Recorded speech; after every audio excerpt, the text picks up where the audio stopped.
years. Uh, you will definitely recollect, in 2007, in Singapore and in New York also. But in Singapore, we celebrated India at 60 through an event, and at that point in time, Professor C.K. Prahlad, he came in to actually tell us that while it's good that you are celebrating India at 60, you need to look ahead and talk about India at 75. And that's how the coinage, and that's how the name, and that's how we got involved. And since then, in 2008, CII internalized it and launched in 2008 the India at 75 mission. And it was supported, incubated by CII. Then we formed the CII. We formed an India at 75 Foundation at this point in time. Naushad is the chair of that foundation, and we also have within CII a committee on India at 75, which Rajan has been chairing for quite a few years. And this India at 75 Foundation is a strong body which has the board of trustees have people like Uday Kotak or a Deepak Parekh or a Chandrasekharan of Tatas or Ajay Piramal, and also a mixture of youth like Sanjeev Bajaj, Tania Dubash, Rajan, and so forth. So it's a combination of youth and experience which has been driving us over the last many years.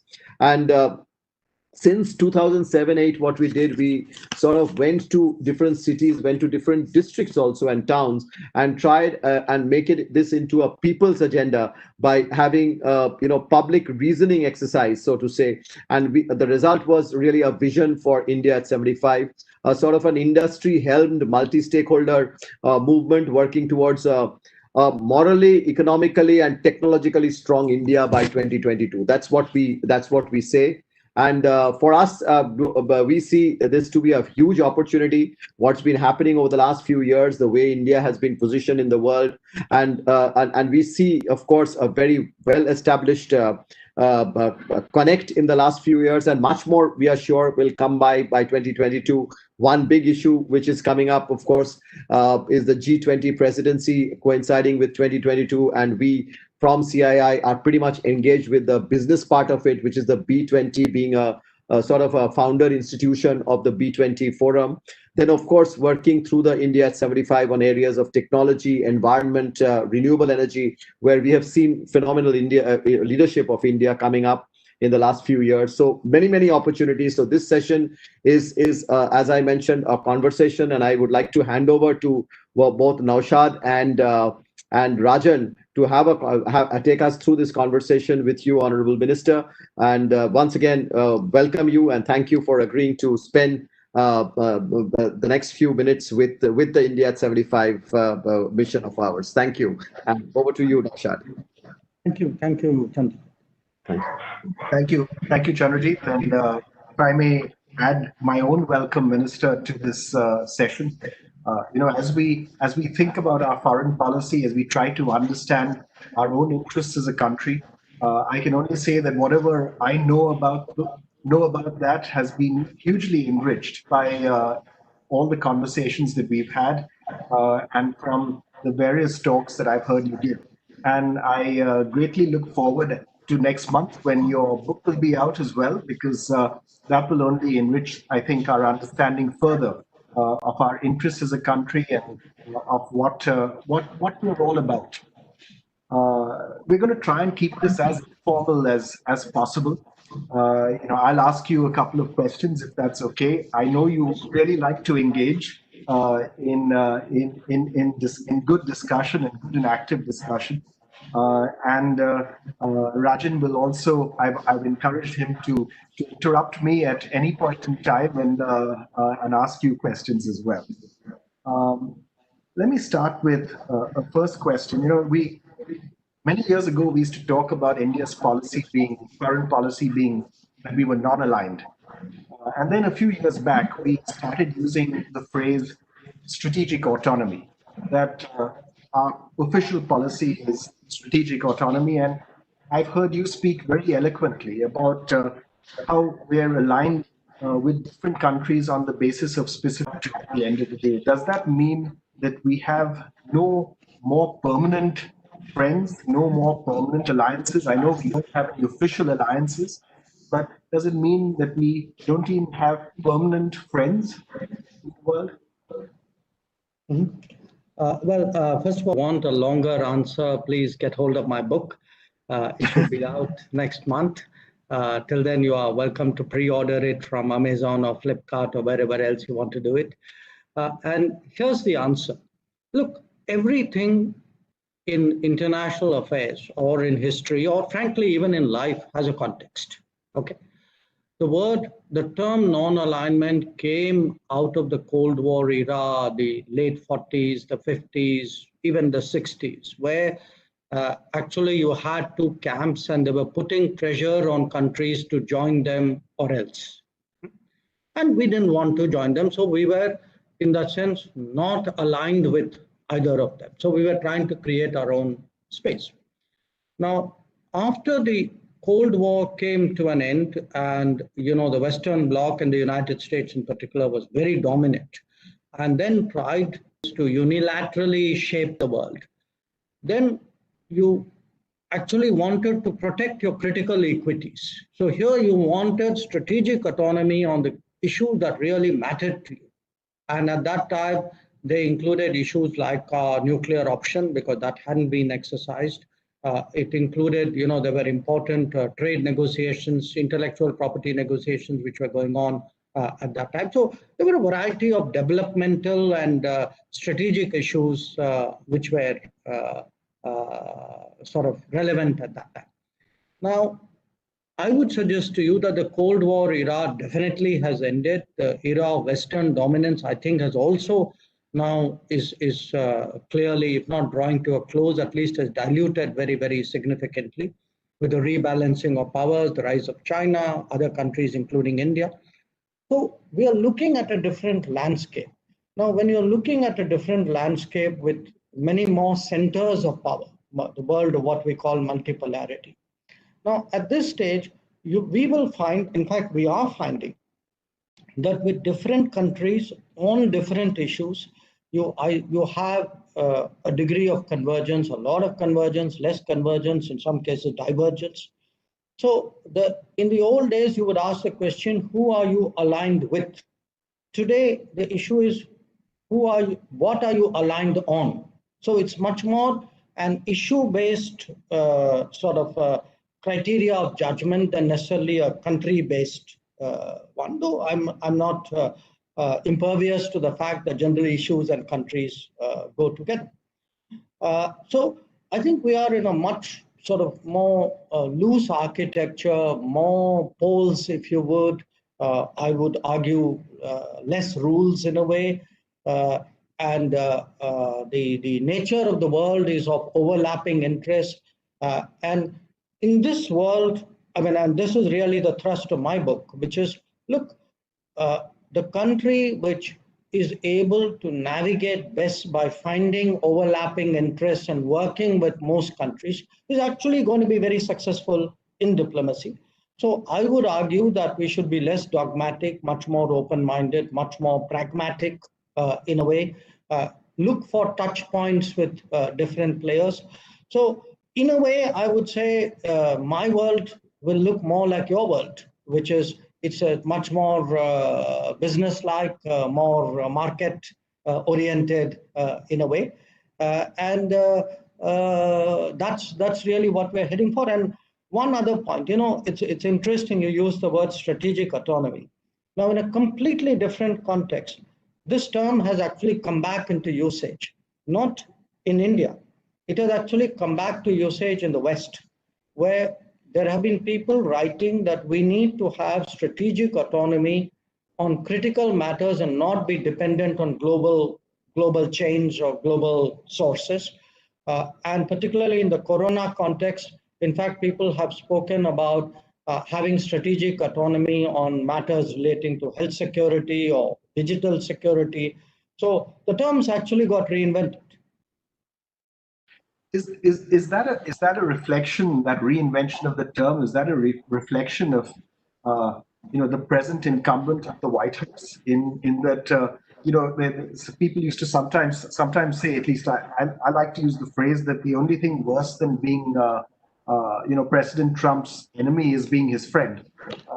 And because you just don't know what you're going to suddenly get hit with the next morning. in terms of a tweet. So, is that because of that, or is it wider and deeper and more long-ranging than that? Uh, you know, I certainly think he's obviously had an influence on the direction of the world in the last few years. But I would suggest to you the renationalization of the world, which is to some degree the deglobalization of the world, is a much wider phenomenon. I think different countries are anxious or uncomfortable with excessive dependence abroad. So while the 90s and maybe the first decade of this century was very much a century where globalization was politically correct, politically desirable. The term global village, if you remember some years ago, we have been saying maybe, last 5 years, maybe even more, countries who want to be much more, to sort of capture a phrase from the Brexit debate, really take control of their lives. And now it may be overstated, maybe the global economy is irreversibly interpenetrative, but the fact is that many countries clearly do, and many political, thinkers today actually see merit, see value in, frankly, much greater autonomy and much greater national capabilities than before. Part of that, I think, is also come out of a sense that globalization has not been fair. What it has done is some countries have benefited more. Within countries, some people have benefited more. So to some extent, globalization, what we call trade wars are partly class wars. But there's also, if you look at the era of globalization, clearly those who gained the global system benefited enormously. Those who were less successful in doing that did not benefit. So I'll ask one more question. Then, unless Rajat, would you like to come in at this point, or?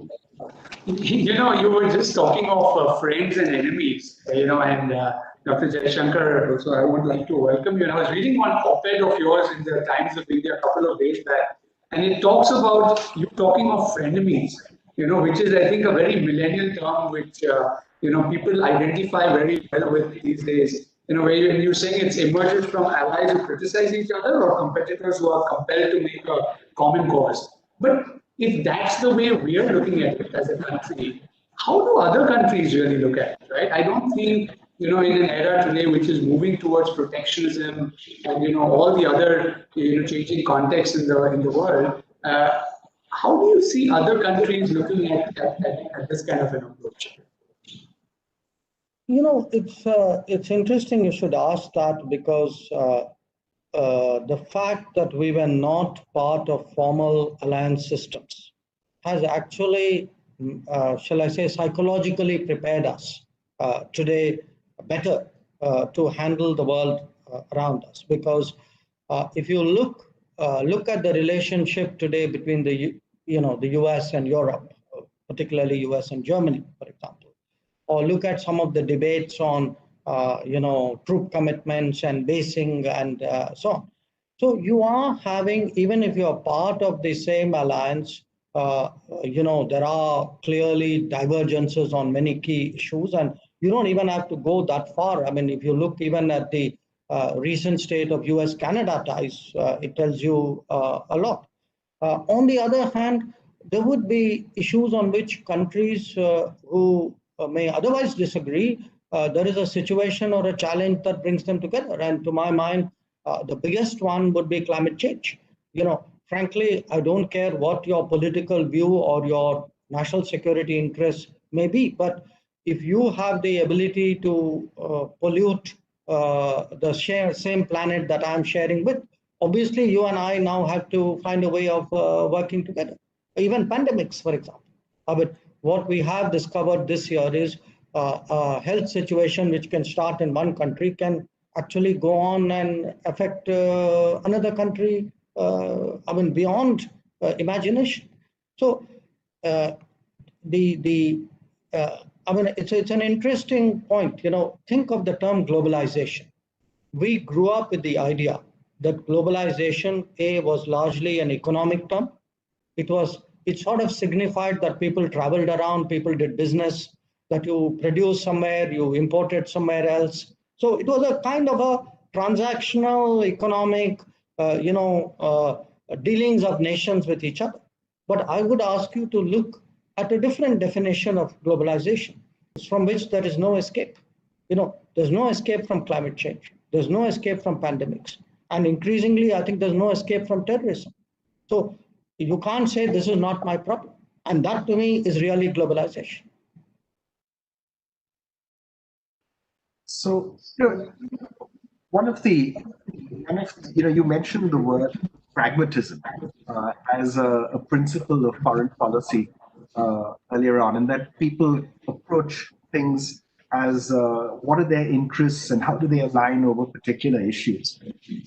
When I was in college, just this will give you an indication of how long back that was. Jimmy Carter was president, and Jimmy. I was already working by then. Well, okay, just about probably. So Jimmy Jimmy Carter was at the time trying to bring morality into foreign policy and into foreign relations. He was told, he was sort of written off as this out of touch dreamer who sort of damaged America's interests by pursuing a moral course.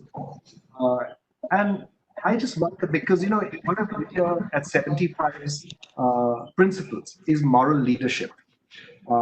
And is there a place for moral leadership in India's foreign policy? Or is that being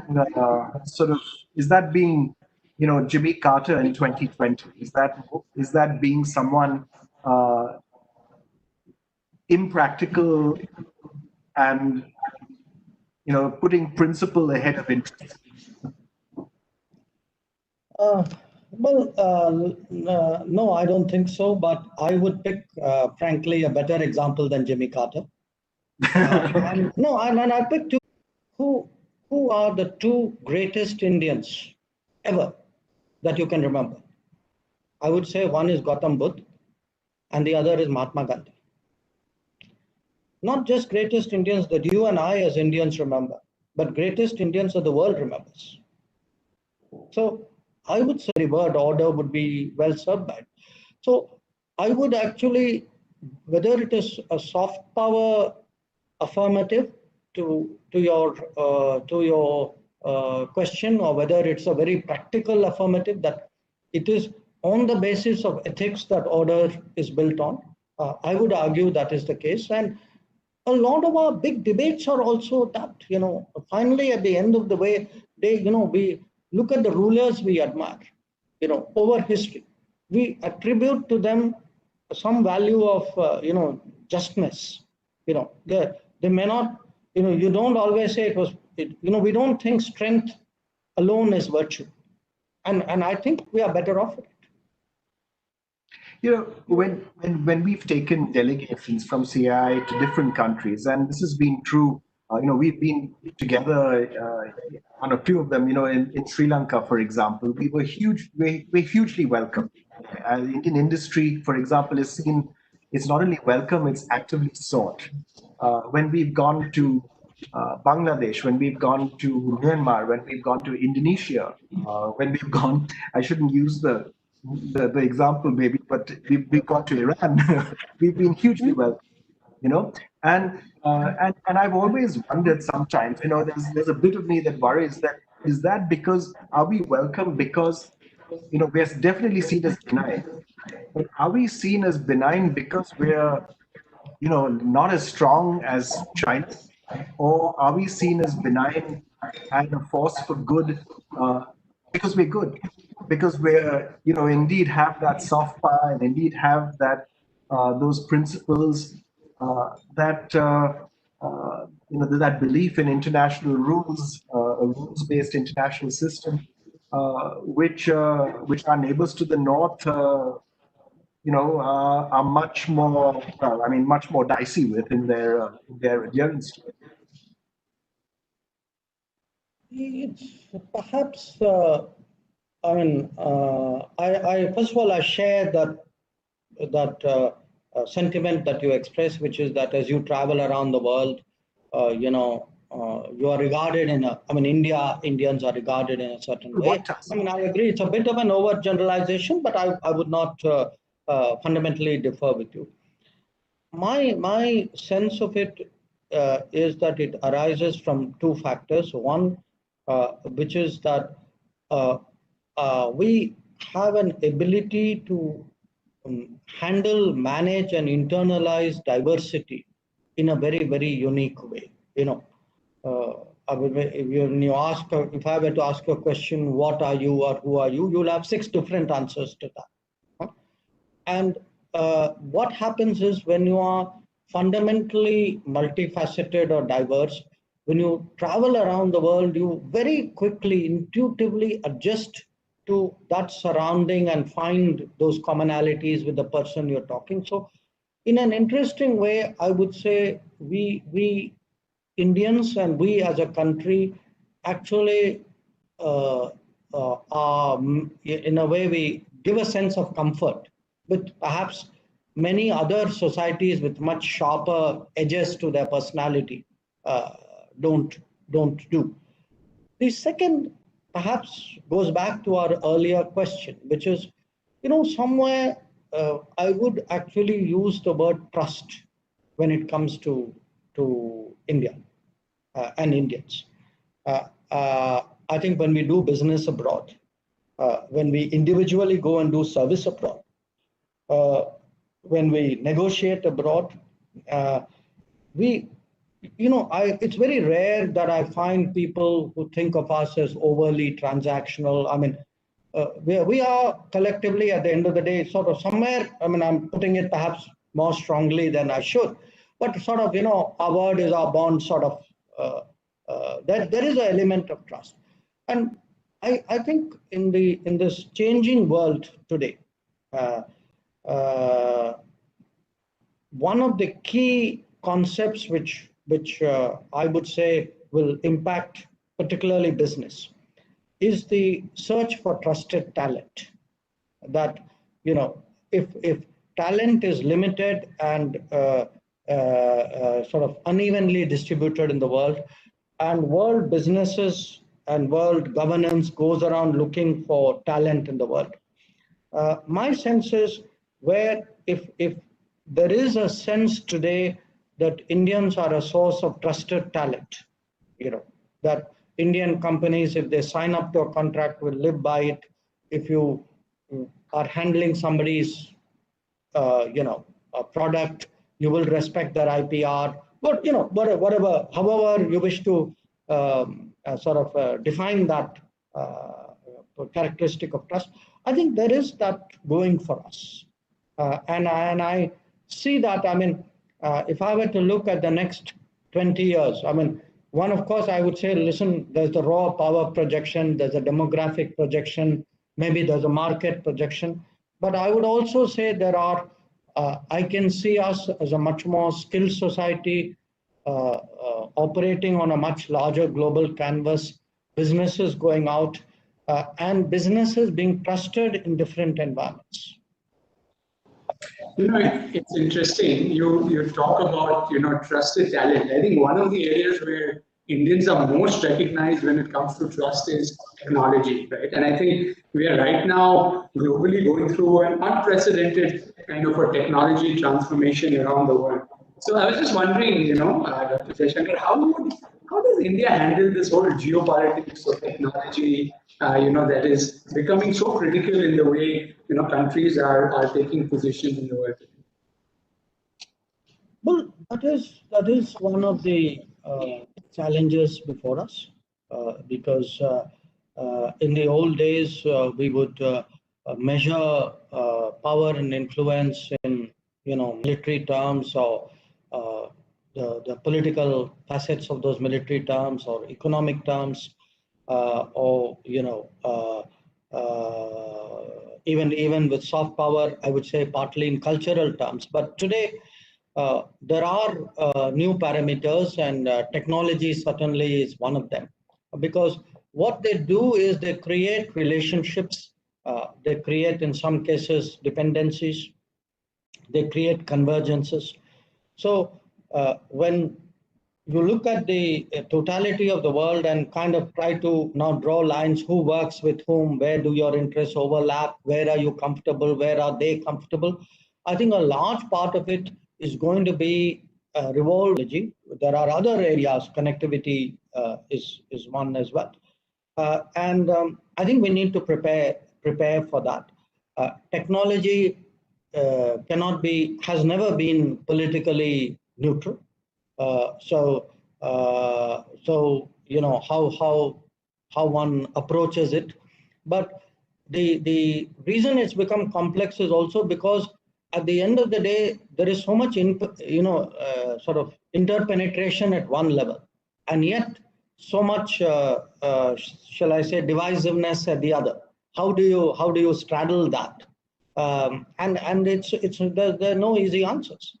And in fact, it's precisely this kind of concern that we have, that some months ago we decided that, look, ministry, we needed a separate set of people who would evaluate technologies, who will help us make more informed decisions about technology choices. Because at the end of the day, we think of technology as capability, but technology is hugely security.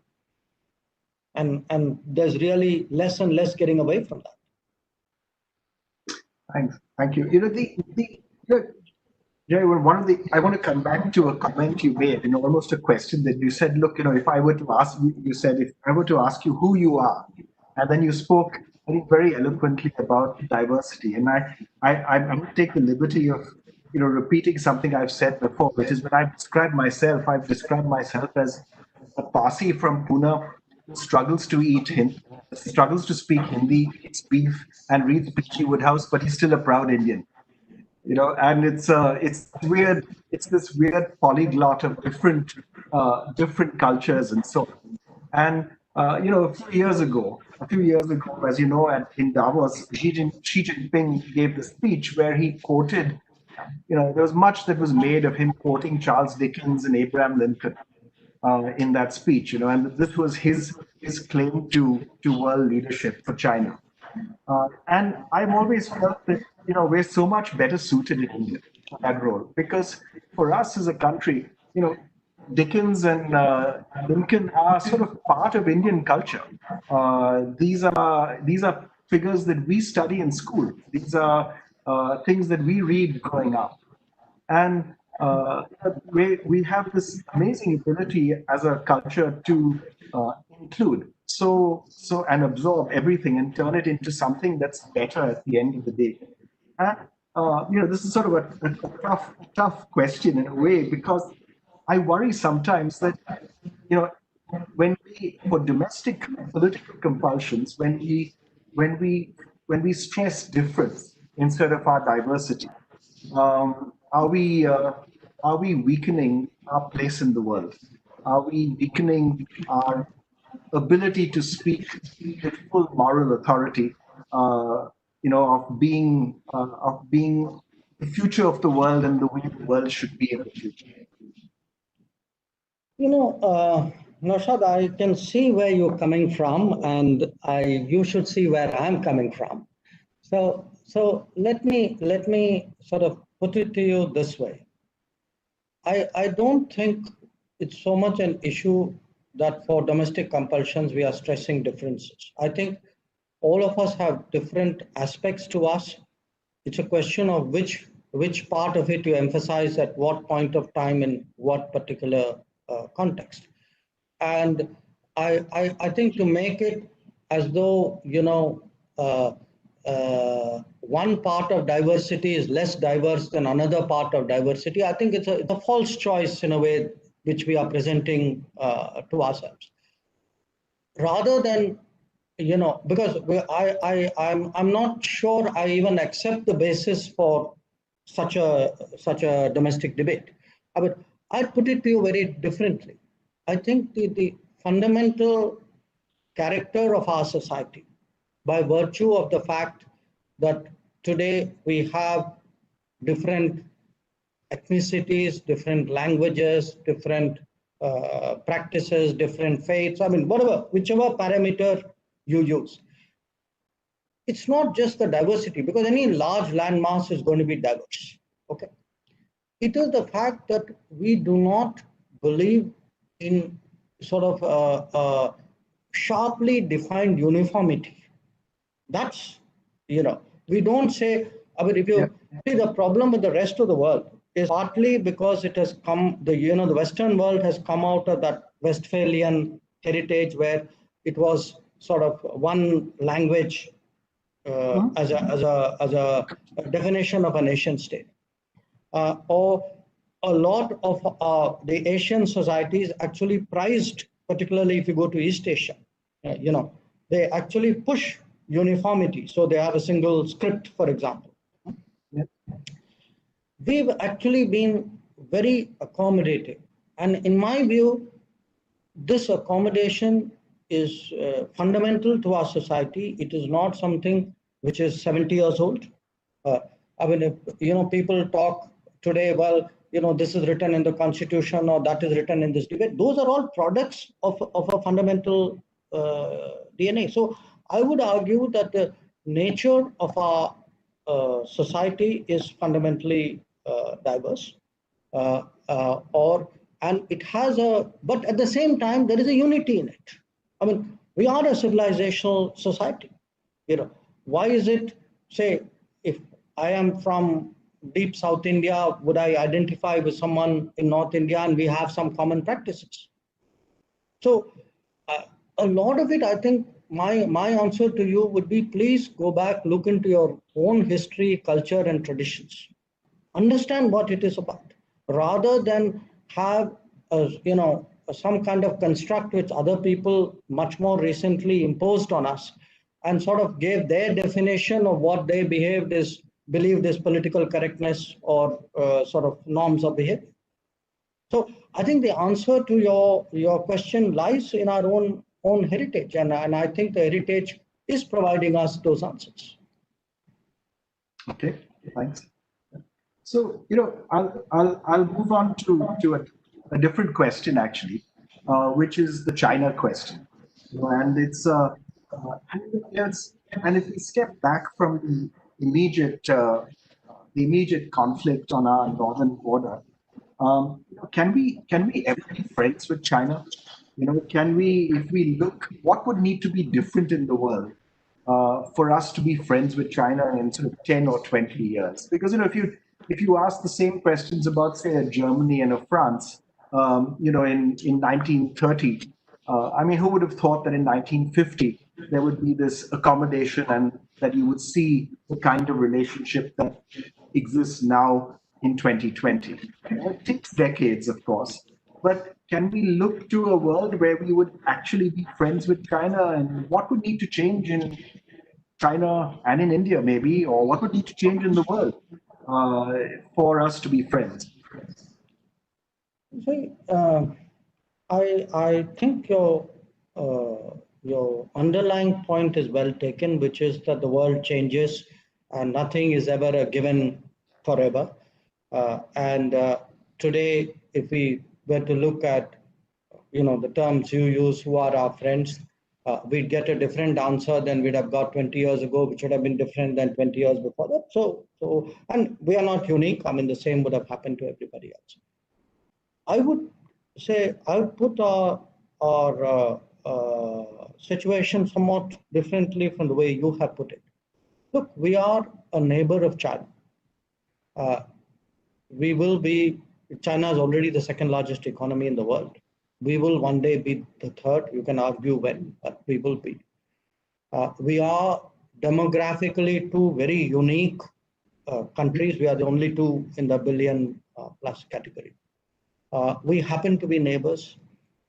The period of our difficulties were similar, which really started, at least vis-a-vis the Europeans around the same time frame. The period of our re-emergence in a very strong way in the international politics is also not that far apart. We are seeing sort of parallel, I would say parallel but differential rise of the two countries. But all of this is also happening at a time when we have, we are neighbors, at least as modern states, we are neighbors.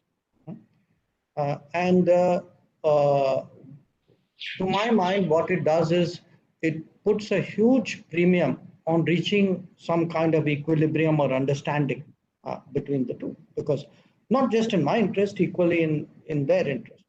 And how to do that, I think is one of the big sort of challenges that we face. I mean, perhaps in their own way, somebody at their end would be saying something.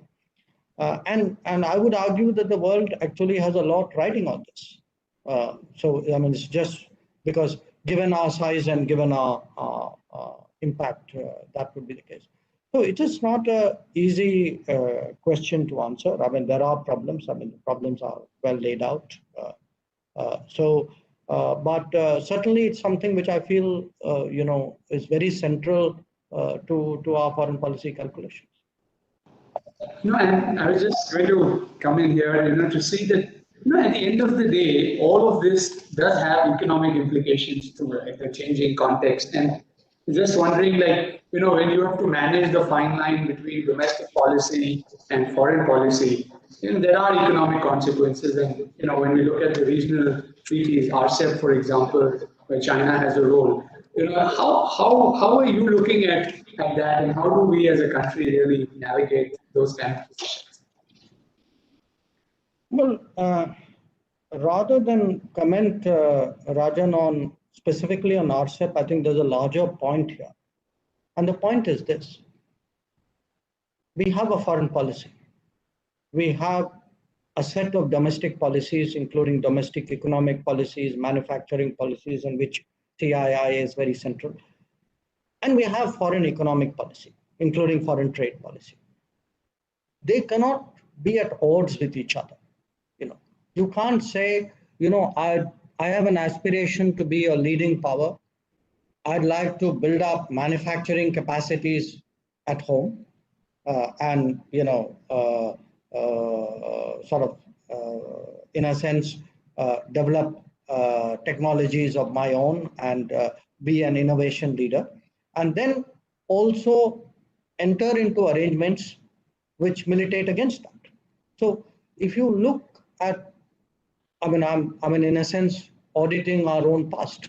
I think it's very important for people today to look back at the last 20 odd years and ask themselves very honestly, if I entered into this particular agreement, how did it serve me?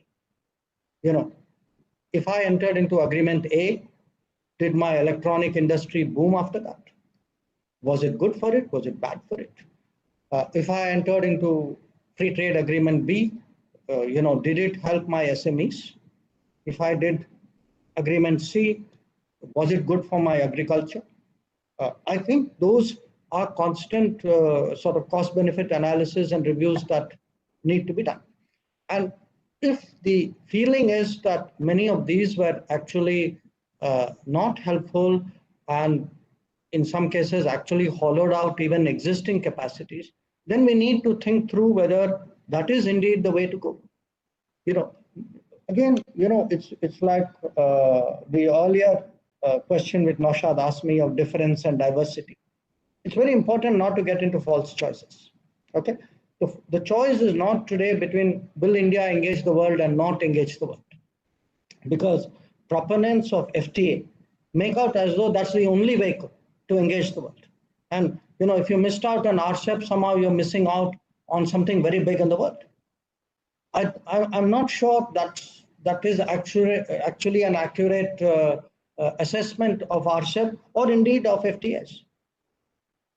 So I can argue that I can be global but not do an FTA. In fact, China didn't do FTAs at the start.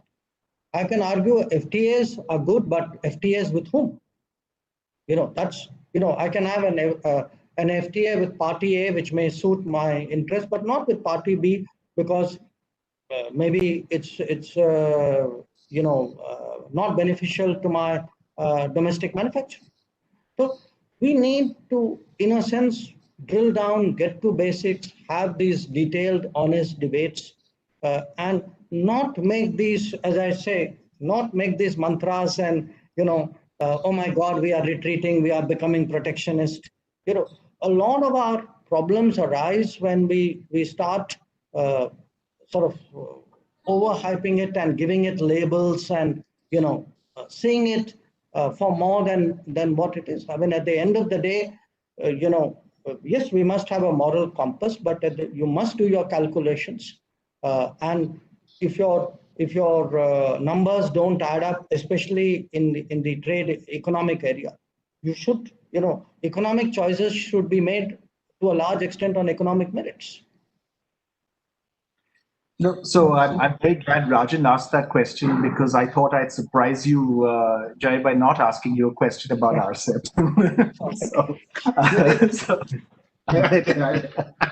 So anyway, last question, because we could, I mean, I could talk all evening with you for much longer time than you possibly have. So if you had to define good for India in the world 2 years out, when we turn 75, what would the elements of good be for India 2 years out, particularly with relevance to foreign policy, with our foreign policy? What would good be 2 years out? I think 2 years out, maybe beyond that as well. I mean, certainly a good foreign policy would be one that fundamentally addresses the sort of the national security, and by national security I include economic security of the country, where our interests and goals and aspirations are advanced, and that at the end of the day is in a very competitive environment. So it may not be a zero-sum game, but it certainly will be very, very competitive, and will be constantly kind of you need sharp elbows and a lot of skill and agility to advance yourself. I think a lot of it depends to me on building capabilities more strongly, more deeply, much faster. I mean, if we look at the countries which have done well, in the old days, we could begin with Japan, and people would speak of Soviet Union. People looked at ASEAN, but I think the remarkable example of our lifetime would certainly be China. So I think it's important to build those deep strengths, and which is why in my view, the Atmanirbhar Bharat is really so central, because we must have that vision of having, of creating an environment where those capabilities and that talent can come up in a big way. And then when you have capability, I think it's, as I said, I believe it's important to use the capability to do good. I cannot overemphasize the virtues of doing good, because look, there's the reputational, the reputational advantage you can have in the world of diplomacy. That's huge. So, and I see that. I mean, when I look at the world today, it may be a disaster, it can be an earthquake in Nepal, it can be a civil war in Yemen, or a cyclone in Mozambique. We are today stepping forward, doing more. We are weighing in on the big issues of the day, climate change. We are shaping the big debates like terrorism. So it's a interesting matrix really of capability, power, influence, aspiration, and at the end of the day, coming back to your point of ethics and vision. And my sense is, India at 75 is anniversaries are good as a milestone. You sort of say, okay, I must get that done by that period. So they are very powerful motivators. Certainly today, I would say the foreign policy side of the government is very motivated by that kind of milestone which is coming up, and I think we will see that happen in reality. Well, Jay, on my behalf, I only thank you most warmly for your insight, for your leadership. We always feel that we're in safe hands with you where you are. So, and I'll turn it over to Rajan to close things off for us. But thank you very much again on my behalf. Thank you. Thank you, Dr. Shankar. And I think, the beauty in which we've summarized this whole 2022 goal, the ethos of how India can become, that power in the world, has been built on three very strong pillars. The causes that we've been championing since 2007, which, even Chandrajit mentioned earlier, economic strength, technological vitality, and moral leadership. And really, how all three of these, and we've talked about all three of these, how do these come together, to create the new India of 2022, the self-reliant, Atmanirbhar Bharat? And I think the whole idea of India at 75 has been to how do we collaborate? We bring business, we bring civil society, government to all have conversations like just the one that we've had, and cover common ground so that we all work to an aligned goal, that will help us, achieve the dreams that which are built on the aspirations in all the people of India. So thank you so much again for being here with us, sparing your time, and for such a wonderful conversation. Thank you very much. It was a pleasure. Thank you. Thank you. Thanks a lot. Thank you. Thank you.